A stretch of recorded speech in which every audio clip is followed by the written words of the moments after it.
My name is Brighton Roper, and I'm a licensed acupuncturist. We are at my clinic, which is called Utah Family Acupuncture and Herbs, and it's located in downtown Salt Lake City. Today we are going to talk about how acupuncture can be used to help someone quit smoking. The materials you'll need for acupuncture to quit smoking are ear needles, regular acupuncture body needles, ear seeds, an alcohol swab, and an ear probe. There was a famous protocol called NADA developed, and it stands for National Acupuncture Detoxification Association. And that protocol uses 5 points bilaterally, so on each ear.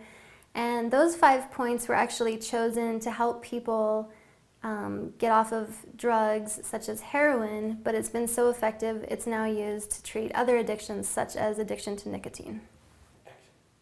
Now that the area has been cleaned with alcohol, we're ready to insert the acupuncture points.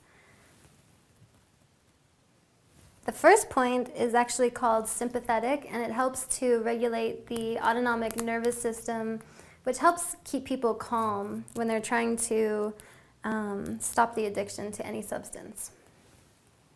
The next point is Shen Men, which is also very calming, helps to reduce anxiety and helps the person not think so much about the substance they're trying not to be addicted to.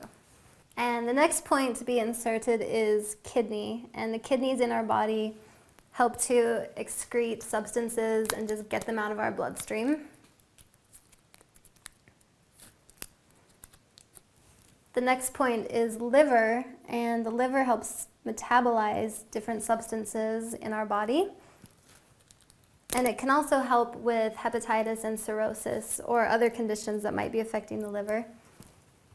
And the last point is, of course, lung, because when someone smokes, that is the organ being most affected and damaged by the smoke. In addition to the ear protocol for smoking cessation, it's important to use body acupuncture points as well. And those can be determined based on the patient's specific needs, but there are certain points, such as large intestine 4 on the hand, which is very important in smoking cessation. So this point is located on the wrist, and points on the hand are commonly used because smokers have a motion where they lift the cigarette with their hand to their mouth.